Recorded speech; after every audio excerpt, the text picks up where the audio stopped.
Un cordial saludo. En esta ocasión vengo a explicar 4 temas. El tema principal o lo que abarca es la propiedad, formas de adquirir la propiedad. Con base en lo antes mencionado, voy a explicar lo que son 4 temas. Inciso A, lo que es la propiedad por ocupación. Inciso B, lo que es de la posesión. Inciso C, de la usucapión. E inciso D, lo que es de la accesión. Estos 4 temas van dentro de la propiedad y la forma de adquirir la propiedad. Cómo podemos nosotros adquirir una propiedad, qué es lo que necesita, y obviamente los códigos que establecen, ¿verdad?, en el Código Civil para poder adquirir la que es la propiedad. Seguidamente, para entender el tema, tenemos este pequeño esquema, como podemos ver con unas imágenes.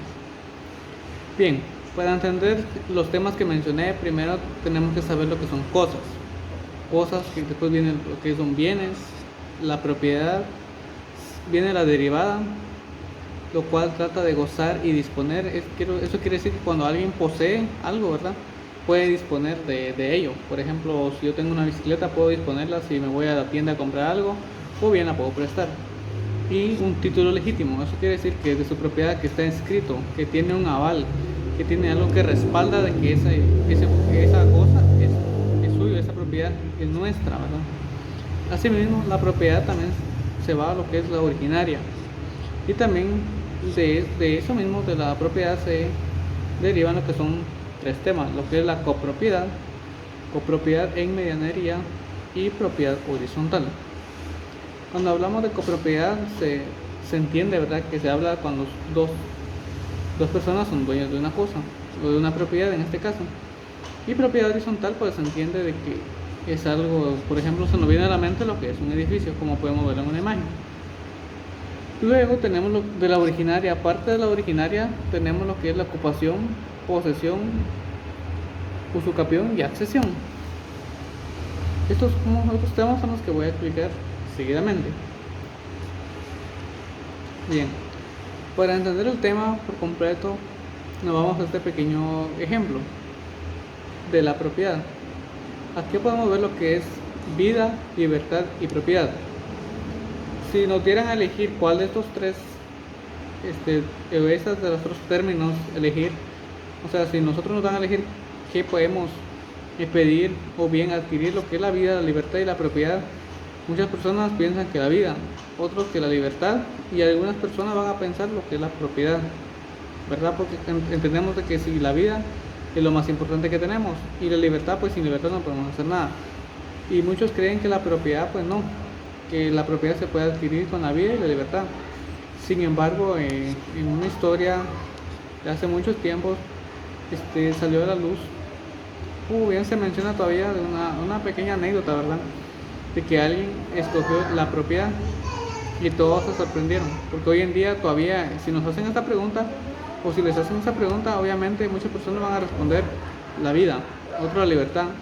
En raro caso van a elegir lo que es la propiedad. Sin embargo, la respuesta, o en este caso la elección de preferencia, es la propiedad, porque alguien que tenga propiedad la va a defender con cuerpo y alma, la va a defender con su vida. Y si tiene propiedad, tiene libertad, porque si la propiedad es, dependiendo del tamaño, si es grande o pequeño, pero va a tener, es dueño de eso, ¿verdad? Entonces no tiene necesidad de salir a buscar. Sin embargo, solo la va a defender con todo lo que tenga, ¿verdad?, cuerpo y espada. Este pequeño contexto nos sirve para entender lo que es propio, para entender la propiedad, para entender la importancia que es la propiedad en nuestra vida, y cómo anteriormente nuestros antepasados también tenían en mente, y obviamente pues ellos sabían que la propiedad es algo muy importante para ellos y para todas las generaciones que venían después, ¿verdad? Así como lo que tenemos ahora, que algunas personas pues tienen propiedad, algunas no, pero igual poseen algo que es de su propiedad, ¿verdad? Así mismo nos vamos a lo que son los artículos. El artículo 464 nos indica que la propiedad es el derecho de gozar y disponer de los bienes dentro de los límites y con la observancia de las obligaciones que establecen las leyes, ¿verdad? Eso quiere decir que el contenido de la propiedad es cuando puede gozar, Por ejemplo, usted tiene su casa, su terreno con su título. Obviamente usted en su casa puede estar ahí paseando, descansando, poniendo una hamaca, por ejemplo, ¿verdad? Sin que nadie lo moleste porque es propio. Usted es el dueño, ¿verdad? Entonces no hay ningún problema con el que esté ahí. El artículo 465 nos indica sobre el abuso del derecho, lo cual viene y nos dice que el propietario en ejercicio de su derecho no puede realizar actos que causen perjuicio a otras personas, y especialmente en sus trabajos de explotación industrial está obligado a abstenerse de todo exceso lesivo a la propiedad del vecino, ¿verdad? Pues en este artículo pues está muy claro, ¿verdad? Nos indica que si usted tiene una propiedad no puede estar molestando al vecino. Un ejemplo claro y conciso sería de que muchas veces las personas viven juntas, ¿verdad? Ya sea de vecinos o atrás, adelante, a la par, y ponen música con un volumen alto. Entonces, quiera o no, ese tipo de acción perjudica a la larga, ¿verdad? Porque no se sabe si el vecino madruga, si el vecino está desvelado o tiene algún turno en el trabajo, ¿verdad? Y viene y le aumenta el volumen al equipo de sonido. Y obviamente eso causa algún daño auditivo, ¿verdad? Y eso se puede evitar, como lo indica este artículo. El artículo 466 nos indica sobre el derecho del perjudicado. Asimismo nos dice que el que sufre o está amenazado con un daño porque otro se acceda o abusa en ejercicio de su derecho de propiedad puede exigir que se restituya el Estado, ¿verdad? Este artículo pues nos indica lo que es la persona que es perjudicada, o en este caso se podría llamar como tipo víctima, tiene el derecho, ¿verdad?, cuando está amenazado.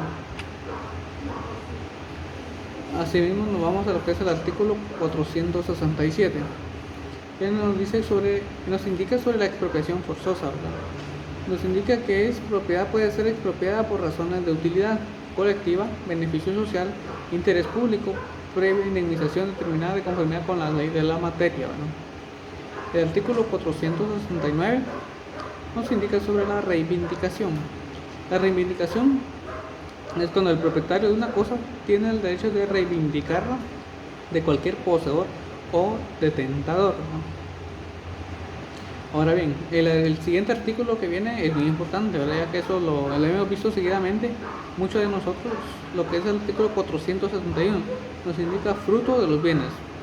Cuando se habla fruto de los bienes, obviamente pues se entiende que cuando el propietario de un bien tiene derecho a sus frutos ya cuando se incorpora por accesión, de conformidad con lo dispuesto en el capítulo respectivo de este código, ¿verdad? Eso es lo que nos indica en este artículo 471. Asimismo, el artículo 468 nos indica sobre lo que es la defensa de la propiedad. El propietario tiene derecho de defender su propiedad por los medios legales y de no ser perturbado en ella, sin antes no ha sido citado, oído y vencido en juicio. El artículo 470 nos indica sobre el derecho de autor. El producto o valor de trabajo de industria ilícitos, así como las producciones del ingenio o del talento de cualquier persona, su propiedad suya y se rigen por las leyes relativas a la propiedad en general y por las especiales sobre estas materias. Asimismo, el artículo 472 nos indica sobre bienes de interés histórico y artístico, ¿verdad? Esto nos indica que la propiedad privada de muebles e inmuebles declaradas como objetos de interés artístico, histórico o arqueológico está sometida a leyes especiales. Esto es lo que nos indica el artículo 472. Seguidamente nos vamos a lo que es de las limitaciones de la propiedad. Cuando se habla de limitaciones se entiende que es un límite, es donde llega una propiedad, donde está el tope, como coloquialmente se le llama, o también donde está alguna pequeña marca, alguna pequeña seña, como se le dice, algún poste o algún alambre que diga, bueno, de acá para acá es mi propiedad y allá para allá es la de mi vecino o de alguien más, ¿verdad? Eso es lo que entendemos por limitaciones de la propiedad. Pero ahorita con los artículos voy a explicar y vamos a entender de manera más consciente, ¿verdad? De manera más eficaz. Nos indica el artículo 473 del subsuelo y sobresuelo. Este tema es muy importante, ya que a veces nosotros compramos una propiedad o estamos en nuestra propiedad y queremos un ejemplo claro, es cuando se hace un pozo, ¿verdad? Pero para entender esto vamos a leer lo que nos indica el artículo 473. Nos indica que la propiedad del predio se extiende al subsuelo y al sobresuelo hasta donde sea útil al propietario, salvo disposiciones de leyes especiales. Por ejemplo, aquí podemos ver lo que es el subsuelo y sobresuelo. la propiedad de uno pues no pasa más de 10 metros, que son de profundidad, ¿verdad? Entonces, cuando uno hace un pozo, ya sea mecánico o normal, de que cuando la persona se baja y escarba, hace una excavación, entonces ahí ya le está robando a la persona de la propiedad al Estado. Sin embargo, muchas veces pues las personas no saben y piensan que están escarbando lo que es su propiedad, pero no es así, ya que lo que es el subsuelo pues ya le pertenece al Estado, ¿verdad? Ya no es de nosotros, simplemente nosotros somos dueños de una capa, de una porción de tierra que está sobre el subsuelo. Entonces, para comprender eso, pues nos vamos a este artículo. Seguidamente tenemos lo que es el artículo 474, que nos indica sobre la prohibición de hacer excavaciones que dañen al vecino. En un predio no pueden hacer excavaciones o construcciones que debiliten el suelo de la propiedad vecina, sin que se hagan las obras de consolidación indispensables para evitar todo daño ulterior. Eso quiere decir que nadie puede hacer una excavación, ya sea pegado a la pared, como se le conoce coloquialmente, o que esté cerca de la casa del vecino y que resulte perjudicando al otro, ¿verdad?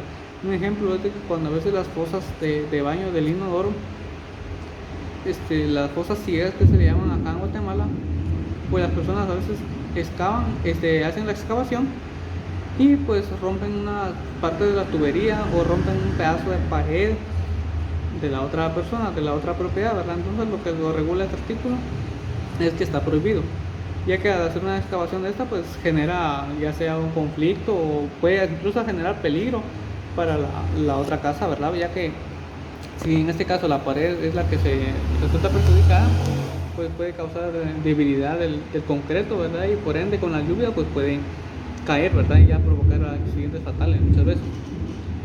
El artículo 475 nos indica sobre el deslinde y amofonamiento. Nos indica que todo propietario tiene derecho de obligar a los vecinos propietarios o poseedores al deslinde y el amofonamiento, y según la costumbre del lugar y la clase de propiedad, a construir y a mantener a prorrata las obras que los separen, ¿verdad? Esto es lo que nos indica el artículo 475. Asimismo, el artículo 476 nos indica sobre la obligación de cerrar el fundo. Cuando se entiende fundo es una finca, ¿verdad? Cuando es una finca es algo que usted ya tiene, y obviamente, como se puede ver en el ejemplo, es cerrar el fundo, ya sea como podemos ver aquí con un cerco, como coloquialmente se le llama, con alambre, o bien con unas paredes que ponen, ¿verdad? Que no son paredes de bloque, sino como de tipo concreto, ¿verdad? Entonces lo que hace eso es separar la propiedad de una y de la otra, ¿verdad? Para que no haya malos entendidos más enseguida. El artículo 468 nos indica sobre servidumbres establecidas. Recordemos que servidumbre pues es un paso entre dos propiedades privadas, ¿verdad? Ya sea que las servidumbres se crean a veces porque no están, ¿verdad? Por ejemplo, este artículo nos indica las servidumbres establecidas por utilidad pública o comunal respecto de construcciones o plantaciones para mantener expedita la navegación de los ríos o la construcción o separación de las vías públicas o para las demás obras comunales de esta clase. Se determinan y resuelven por leyes y reglamentos especiales y a falta de estos por las reglas establecidas en este código, quiere decir las reglas establecidas en el Código Civil. Seguidamente nos vamos a lo que son convenios internacionales de la propiedad. Los convenios internacionales de la propiedad que han habido, primero, por ejemplo, tenemos aquí en mención, ponemos acá lo que es la Declaración Universal de los Derechos Humanos que pasó en 1948. Este es un ejemplo más reciente, por así decirlo. En el artículo 17 nos indica que toda persona tiene el derecho a la propiedad individual y colectivamente, quiere decir de manera unitaria o de manera grupal. Nadie será privado arbitrariamente de su propiedad, o sea que nadie puede ser privado, nadie puede quitar a alguien de la propiedad, ¿verdad? Ya que eso es un derecho que tiene para gozar en familia o para de manera unitario, ¿verdad? Ya que si usted quiere estar solo pues, o formar una familia, pues tenga su propiedad y nadie tiene el derecho de venir y quitarlo, a menos de que haga algo, o bien que no tenga la papelería necesaria que veremos a continuación, ¿verdad? Nos indica el Convenio de París para la protección de la propiedad industrial, que fue en 1883. El ámbito, lo que es marcas, patentes, modelos industriales, nombres comerciales, denominaciones de origen. Esa es la importancia que tuvo este convenio. Es uno de los primeros tratados internacionales de lo que es la propiedad. Introdujo al del principio de trato nacional. Los ciudadanos extranjeros tienen la misma protección de las nacionales. Establece la prioridad de solicitudes de patentes y marcas de otros países. Asimismo, tenemos lo que es el Convenio de Berna para la protección de las obras literarias y artísticas, que fue desarrollada en 1886. El ámbito era de derechos de autor sobre obras literarias, artísticas y científicas. Su importancia. La importancia de este convenio, pues reconocer automáticamente la protección en todos los países miembros sin necesidad de registro, ¿verdad? Introduce también el principio de protección mínima, duración mínima de 50 años después de la muerte del autor. Guatemala fue parte de este convenio, ¿verdad? Por eso que hago mención en esta pequeña conferencia, se la podría llamar, ven como lo quieran ver ustedes, como una pequeña exposición que estoy haciendo. Se vino a colación lo que es este convenio, ¿verdad? Guatemala tuvo mucho que ver en lo que pasó en 1886, ¿verdad? También tenemos lo que es el acuerdo sobre los aspectos de los derechos de propiedad intelectual relacionados con el comercio, ADPIC, TRIPS también se le llama, que fue en 1994. El ámbito eran normas internacionales de la propiedad intelectual bajo la Organización Mundial del Comercio, OMC, ¿verdad? La importancia fue que vinculaba con el comercio internacional con la protección de la propiedad intelectual. Regula marcas, patentes, derechos de autor, diseños industriales, secretos comerciales y topografía de circuitos integrados. Establece mecanismos de solución de controversias entre países. También tenemos lo que es el acuerdo sobre los aspectos de derechos de propiedad intelectual relacionados con el comercio, ATP-TRIPS 1994, lo cual el ámbito de las normas internacionales de propiedad intelectual bajo la Organización del Comercio, ¿verdad? También tenemos el Tratado de Cooperación en Materia de Patentes, PST, de 1970, que el ámbito eran las patentes, y su importancia se radica en que facilitaba la solicitud de patentes internacionales con un simple trámite inicial. No otorga patentes internacionales, pero simplificaba procesos para proteger intervenciones en varios países. De igual forma tenemos lo que es el Convenio de Roma, en 1961. El ámbito era de derechos conexos al derecho de autor, tanto como artistas, intérpretes, productores o fonogramas y organismos de radiodifusión, ¿verdad? Su importancia era reconocer derechos a quienes difunden y comunican obras al público, en complementario al Convenio de Berna. También tenemos el Tratado de la OMPI sobre el derecho de autor, que fue en 1996. La importancia de este tratado era proteger programas de computadoras y bases de datos, que refuerza la protección de obras en internet y medio digital, ¿verdad? Pero también va a colación sobre lo que es la propiedad, que es propio, ¿verdad?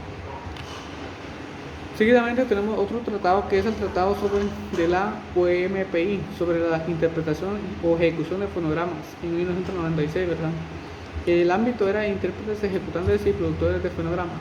La importancia era garantizar derechos en la era digital, incluyendo distribución en línea, ¿verdad? Lo que hoy conocemos.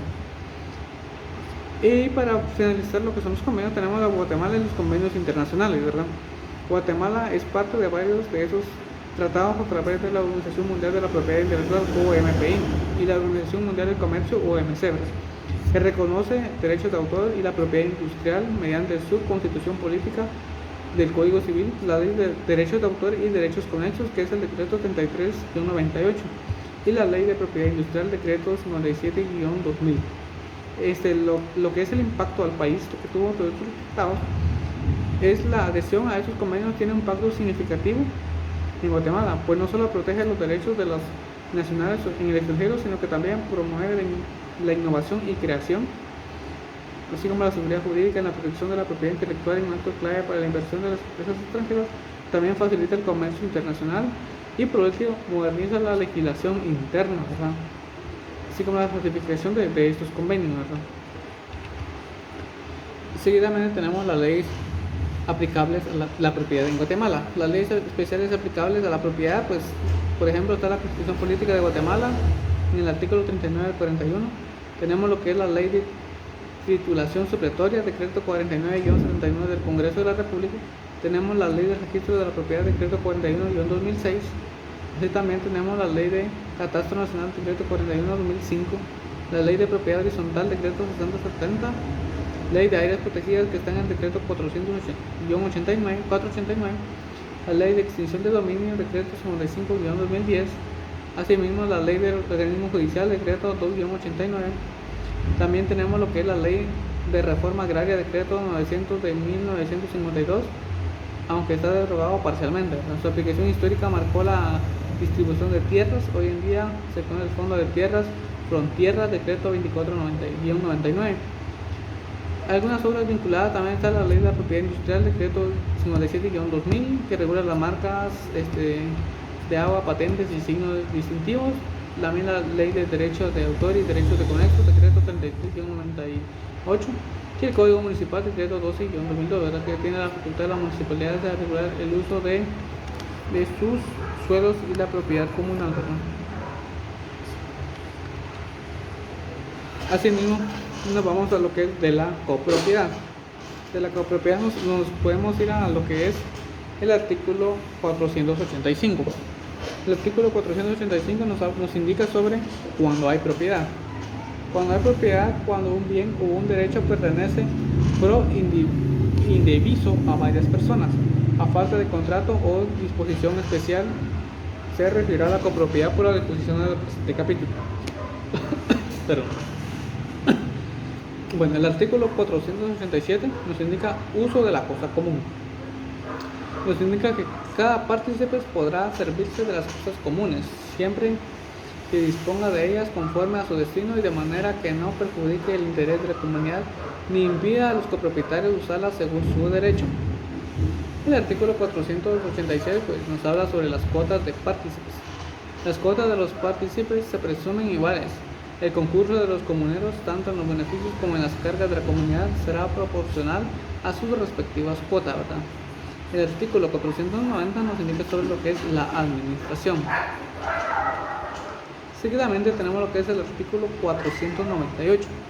El artículo 498 nos indica sobre el derecho de tanteo. Esta palabra muchas veces la escuchamos de manera coloquial, ¿verdad? Porque dicen, o a veces decimos nosotros, tanteo, que son 2 arrobas, 2 quintales, ¿verdad? Sin embargo, pues en este artículo lo establece. Y significa, o quiere decir que si se hubiere de poner en explotación toda parte de la cosa común, cualquiera de los comuneros tendrá el derecho preferente a obtenerla en igualdad de condiciones del que ofrezca la mejor propuesta. Si pidieran el arriendo 2 o más comuneros y no lograran ponerse de acuerdo, será la adjudicación a todos aquellos en proporción a sus respectivas cuotas en el condominio. Asimismo tenemos lo que es la copropiedad en la medianería de inmuebles. El artículo 505 nos indica sobre medianería. Nos indica lo siguiente: hay copropiedad en una pared, foso o cerca que sirva de límite y separación a 2 propiedades contiguas, y mientras no haya prueba o signo exterior que demuestre lo contrario, se presume Oficina Nacional de Servicio Civil 737. Número 1. En las paredes divisorias de los edificios contiguos. 2. Hasta el punto común de elevación. Y 3. En las paredes divisorias de los jardines o corrales situados en el poblado en el campo. Y la número 4. En las cercas, vallados y setos vivos que dividen las paredes rústicas, como lo podemos ver aquí en el ejemplo, ¿verdad? Que esta es una propiedad de la otra propiedad, ¿verdad? Asimismo tenemos lo que es el artículo 506. Nos indica sobre el signo contrario a la medianería. Hay signo contrario a la medianería cuando hay ventanas o huecos abiertos en la pared divisoria de los edificios. Muchas veces vemos esto en Guatemala cuando alguien levanta una pared y deja una ventana hacia a nuestra casa, ¿verdad? O a nuestra propiedad, ¿verdad? Nos indica que cuando conocidamente toda la pared, vallado o setos están construidos sobre el terreno de una de las fincas y por la mitad entre uno y otro de los contiguas. Cuando la pared soporta las cargas de carreras, pisos y armaduras de una de las posiciones y no la contigua. Cuando la pared divisoria entre patios, jardines y otras heredades están construidas de modo que la albardía cae hacia una sola de las propiedades. Cuando la pared divisoria construida de mampostería presenta piedras llamadas pasaderas que de distancia en distancia salen de la superficie solo por un lado de la pared y no por el otro. Cuando la pared fuera divisoria entre un edificio del cual parte y un jardín, campo, corral o sitio sin edificio. Asimismo tenemos cuando una heredad se halla cerrada o defendida por vallados, cerca o setos vivos y los antiguos o contiguos lo estén. Cuando la cerca cierre completamente una heredad, se distingue la especie, ¿verdad? Y así nos vamos al siguiente tema. Tenemos lo que son giros jurisprudenciales de la CIDH, de la CC y la CSJ, ¿verdad? Que ya sabemos estos términos. La Corte de Constitucionalidad CC de Guatemala, expediente 2083-2013, que es el 29 de noviembre de 2013, El tribunal trató en caso del condominio de la condominio Torre Azul, quien impugnó la distribución unilateral de un reglamento de copropiedad de administración impuesta de la Asociación de Propietarios. El expediente 2125-2022, que fue propuesta o fue creada el 20 de abril del 2023, en este caso lo que es la ACC abordó la resolución de una propiedad, determinó que la copropiedad se considera disuelto cuando el juez aprueba el proyecto de participación si no hay oposición mediante auto razonado o sentencia, indicando que dicho acto finaliza el juicio de copropiedad. También tenemos lo que es la Corte Suprema de Justicia de Guatemala, que es CSJ, sentencia 300-2001, que fue creada el 12 de agosto del 2002, que la Corte Suprema de Justicia resolvió que, contrariamente a lo que alguna jurisprudencia insinuó, un copropietario no necesita el consentimiento de los demás para ejercer acción reivindicatoria. Se sostuvo que, conforme al artículo 491 del Código Civil, cada compañía tiene plena propiedad sobre su parte alícuota. Siguiendo con el tema, nos vamos a lo de la propiedad horizontal. Se entiende propiedad horizontal cuando hay algo, ¿verdad? Así que es horizontal, por ejemplo, entendemos lo que es se nos viene a la mente lo que es un edificio, como pueden ver en el ejemplo, ¿verdad? Que es la parte de arriba. El artículo 528 nos indica sobre la propiedad singular en edificios de varios pisos, departamentos y habitaciones. Los distintos pisos, departamentos y habitaciones de un mismo edificio de más de una planta susceptibles de aprovechamiento independiente pueden pertenecer a diferentes propietarios, es decir, en forma separada o en condominio, siempre que tengan salida a la vía pública o determinado espacio común que conduzca a dicha vía, ¿verdad? El artículo 529 nos indica cuando se origina la propiedad horizontal, cómo se origina, cómo se crea la propiedad horizontal. Nos indica que el régimen de propiedad horizontal dividida puede originarse. Inciso A, cuando el propietario o los propietarios comunes de un edificio decidan someterlo a este régimen para efectuar cualquier negocio jurídico con todos o parte de sus diferentes pisos, una vez que hayan inscrito en los registros de la propiedad, ¿verdad? Obviamente esto es claro, como fincas independientes tienen que registrarse, ¿verdad? Asimismo tenemos lo que es el inciso B, cuando una o varias personas construyan un edificio en el mismo propósito. Inciso C, cuando en disposición de última voluntad se instituye a los herederos o alguno de ellos como legatarios de pisos de un mismo edificio susceptibles de propiedad horizontal, ¿verdad? Eso es lo que nos indica lo que es la propiedad horizontal y sus respectivos códigos. También tenemos el artículo 531, que nos indica sobre debe constituirse por escritura pública. Nos indica que el régimen de la propiedad horizontal se debe constituir por escritura pública que ha de inscribirse en el registro de la propiedad inmueble.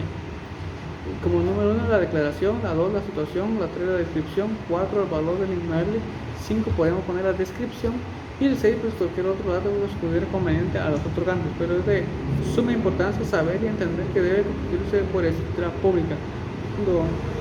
Nos decimos lo que es la declaración del propietario, el propietario de someter a este régimen del inmueble de su propiedad, la situación, medidas y colidaciones del terreno, así como la descripción total del edificio y mención de sus servicios de agua, electricidad y cualesquiera otros que goce, en la descripción de cada piso con los datos que sean necesarios para su edificación, el valor del inmueble y el de cada piso, ¿verdad? Que se tiene o que se posee, y la descripción de los elementos y partes comunes del edificio, de los elementos y partes comunes limitadas a las unidades independientes. Seguidamente tenemos lo que es de la propiedad por ocupación. El artículo 589 nos indica sobre ocupación de muebles. Las cosas muebles o semovientes que no pertenecen a ninguno puede adquirirse por ocupación de conformidad con lo dispuesto en las leyes especiales. Y nos habla sobre las leyes especiales que indican en este caso, ¿verdad? El artículo 590 también lo podemos ver como nos indica los inmuebles no pueden adquirirse por ocupación. Lo que no estén reducidos a propiedad particular pertenecen a la nación. El artículo 591 nos indica sobre muebles que pueden ser objetos de ocupación. Lo que se pueden ocupar pueden ser objetos de ocupación las piedras, conchas y otras sustancias que se encuentren en las riberas del mar, de los ríos y arroyos. Del uso público que no presentan señales de dominio anterior. También pueden ser objeto de ocupación las cosas cuya propiedad abandona voluntariamente su sueño. Tenemos el artículo 592 que nos indica sobre el tesoro descubierto y 593 que es el descubrimiento del tesoro, ¿verdad? El tesoro encontrado en terreno de propiedad propio pertenece íntegramente al descubridor. El tercero, encontrar un terreno ajeno que dividirá por partes iguales entre el dueño del terreno y la persona que haya hecho el descubrimiento. Sin embargo, el descubridor no tendrá derecho a su porción sino hasta cuando el descubrimiento sea fortuito o cuando haya buscado un tesoro con permiso del dueño del terreno. Eso quiere decir que uno tiene que buscar, si encuentra algo, pues tiene que tener el permiso del dueño de la propiedad, ¿verdad? Porque no puede ir solo una a escarbar sin encontrarse, pues ya que eso no es bien visto y no es avalado por la ley, ¿verdad? El artículo 596 nos indica sobre los bienes mostrencos. ¿Qué son los bienes mostrencos? Como podemos ver aquí en el ejemplo, puede ser una cosa, puede ser como un automóvil, incluso hasta un animal, ¿verdad? Como se puede ver acá en el ejemplo. Eso indica que el que encuentre un mueble o semoviente al parecer extraviado y cuyo dueño se ignore deberá presentarlo a la autoridad municipal más próxima al lugar donde hubiera tenido lugar el hallazgo. La autoridad que reciba el bien contratado pondrá el hecho en conocimiento público y si transcurrido el término fijado no se presentará a persona que justifique su dominio, se procederá a su venta en pública subasta. Asimismo, nos vamos a lo que es sobre de la posesión. El artículo 612 nos indica sobre conceptos de la posesión. Es poseedor el que ejerce sobre un bien todas o alguna de las facultades inherentes al dominio. El artículo 613 nos indica sobre la posesión temporal. El artículo 614 nos indica casos en que no hay posesión. Y el artículo 615 que nos indica sobre el tampoco es poseedor el que tiene la cosa y disfruta del derecho por actos meramente facultativos o de simple tolerancia concedidos, permitidos por el propietario. También tenemos lo que son los artículos 616, bienes objetos de la posesión. El artículo 617 sobre la posesión presume la propiedad. El artículo 618 es transmisión de la posesión. El artículo 619 posesión actual, anterior e intermedia. Asimismo tenemos lo que es el artículo 620, que es condiciones para la usucapión. Para que la posesión produzca el dominio se necesita que esté fundada en este justo título adquirida de buena fe. El artículo 621, justo título. El artículo 622, de buena fe. Y el artículo 623, presunción de buena fe. Asimismo tenemos lo que es de la usucapión. El artículo 642 nos indica quienes pueden adquirir por usucapión pueden adquirir la propiedad por usucapión todas las personas capaces para adquirir por cualquier otro título. Asimismo nos vamos a los artículos. El artículo 643 nos indica sobre cosas prescribibles. El artículo 644, que es el derecho de prescribir, es irrenunciable. El artículo 645, los acreedores pueden utilizar la prescripción consumada que renuncia al adquiriente. El artículo 646, la usucapión solo favorece al que posee o siembre propio. El que posee o nombre a otra no puede adquirir por prescripción la cosa poseída, o no ser que legalmente se haya mudado a la causa de la posesión. Los convenios internacionales que tiene este tema, pues podemos ver la Convención Americana sobre Derechos Humanos, el Pacto de San José en el artículo 21, que reconoce el derecho. Tenemos el Pacto Internacional de Derechos Económicos, Sociales y Culturales, FIDESC, que fue en 1966. Tenemos el convenio 669 de la OIT sobre pueblos indígenas y tribales en 1989. Asimismo tenemos la Declaración Universal de Derechos Humanos, que fue en 1948. También tenemos lo que es de la accesión.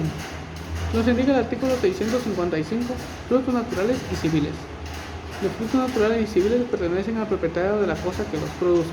Cuando somos frutos naturales se entiende o entendemos que son frutos que la naturaleza se ha dejado crecer, ¿verdad? Que por naturaleza salen, ya que por ejemplo alguien deja tirado una pepita de mango, pues no va a estar cuidándola, regándola, sino que solo de la lluvia va a crecer en tiempos de verano y pues ese árbol crece frondoso y pues ya da fruto, ¿verdad? Entonces no puede decir que ese árbol lo sembré o el niño, ¿verdad? Porque la naturaleza hizo su trabajo.